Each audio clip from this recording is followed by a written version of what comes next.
E hoje é Dia Mundial do Solo. A data foi instituída pela Organização das Nações Unidas para a Agricultura e Alimentação, a FAO. E este ano o tema estipulado é a biodiversidade do solo.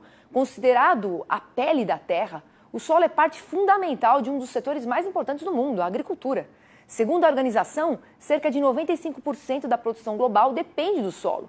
Entretanto, ainda de acordo com a organização, mais de 30% do solo do mundo está degradado. Produzir de forma sustentável é fundamental para a preservação do solo e para a manutenção dos nutrientes. E a gente sabe que o clima não dá para controlar, mas o que podemos fazer para aumentar a produtividade da lavoura, do início ao fim, é ter justamente cuidados específicos com o manejo do solo, que vai fazer toda a diferença para o produtor rural. Já que hoje é Dia Mundial do Solo, eu chamo aqui o Sérgio Zambon para conversar com a gente, que é gerente sênior de desenvolvimento técnico de produto de soluções para a agricultura da BASF. Sérgio, obrigada por nos atender aqui. Seja bem-vindo. Obrigado, Priscila. Boa tarde a todos. Boa tarde a todos aí do Canal Rural, a todos os telespectadores e muito obrigado pelo convite. Fala uma coisa, a tecnologia, né, e mão de obra qualificada para o uso desta tecnologia são fundamentais, não é isso, Sérgio? Sem dúvida nenhuma. A tecnologia está caminhando a uma progressão geométrica, né?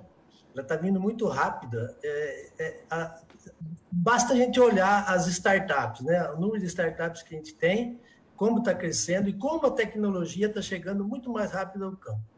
Então, eu classifico que o agricultor só tem que tomar cuidado, porque são tantas coisas que estão vindo e às vezes a gente se entusiasma. Você se entusiasma e acaba adquirindo alguma coisa que você não precisa.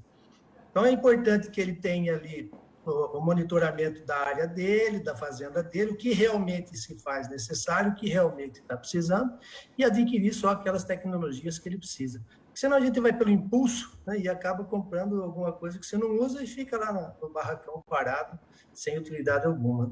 E perde dinheiro, né? Tem que ter então, a tecnologia e saber usar essa tecnologia para tirar o máximo de produtividade. Agora, a escolha de produtos com formulações, por exemplo, menos agressivas e que não tragam prejuízos às plantas também é importante. Como é que a gente tem que fazer para selecionar esses produtos? A gente acabou de ver ali, Priscila, que o clima ele está bem estável, né? A gente viu, no início foi muito seco, alguns agricultores no Mato Grosso, principalmente, perderam seus plantios. Então, nessas condições, as plantas, elas quando germinam meio estressada, elas germinam mais debilitadas. Então, é muito importante que você escolha os produtos que você vai utilizar de acordo com a condição da sua planta, né, o estádio da sua planta, se ela está no início do desenvolvimento, se ela está no final. A gente sabe que produtos mais agressivos, quando aplicados no início do desenvolvimento da soja, eles trazem menos danos do que quando aplicados no final do desenvolvimento da soja. Então, é cuidar para trabalhar com a parte de adjuvantes também, né? Então, a gente tem uma recomendação de 0,5% de adjuvante, às vezes a gente pega e coloca isso como homogêneo. E isso não é verdade, né? Então, dependendo de uma formulação mais aquosa, um SC, por exemplo, você vai precisar do 0,5% para que a planta absorva aquele produto que você está aplicando. Numa formulação já CE, outra formulação, ele já tem adjuvante dentro da formulação, então você pode reduzir um pouco. E aí você minimiza essa injúria na planta, entendeu? Então, é trabalhar um pouquinho mais a estágio de planta, o momento da aplicação e se ela está estressada ou não. Quanto mais estressada, produto menos agressivo. Quanto menos estressada, você pode arriscar um pouco mais. Porque, na verdade, o clima não é só a umidade ou não ter umidade para o desenvolvimento da safra, né? O clima também pode ser usado como um aliado na hora de, por exemplo, realizar pulverizações. Então, além de precisar de tempo aberto, para não perder produtos também, existe alguma temperatura adequada para, por exemplo, otimizar as aplicações? Aí, Priscila, o que eu diria assim, os produtos, todos eles têm a sua bula de recomendação. E dentro da bula, cada produto tem a sua recomendação de acordo com a temperatura, umidade, condições de aplicação, para você extrair o melhor dele. Agora, de uma maneira geral, né, em 90% dos casos, eu diria, as temperaturas acima de 28 graus e umidade relativa abaixo de 55%, eles são prejudiciais. Fica mais difícil, entendeu? Então, o ideal é que essa temperatura esteja abaixo de 28 graus e a umidade relativa do ar acima de 55%. Aí são as condições mais favoráveis para aplicação, para a gota ficar em cima da folha, para a planta poder absorver, né?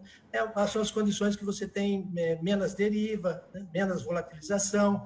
Então, são as condições melhores para você fazer sua pulverização. Sem contar também, né, para você ter, na hora da colheita, principalmente toda a regulagem das máquinas, um bom armazenamento, tudo isso também, tudo isso também traz um bom resultado. Quero agradecer muito você, viu, Sérgio, aqui pela sua participação, por dar essas dicas tão importantes no Dia Mundial do Solo. Obrigada. Isso, hoje é o Dia Mundial do Solo e vamos cuidar do solo, porque vamos. Ele é nada mais, nada menos do que 50% de tudo que a gente retira da planta tem a variedade, tem a condução, mas o solo é o principal componente, né? Claro, não adianta, parte de nutrientes. Não adianta a gente ter uma super semente e colocar num solo que não está saudável, né? Obrigada pela sua participação e uma boa tarde. Obrigado, boa tarde a todos, obrigado.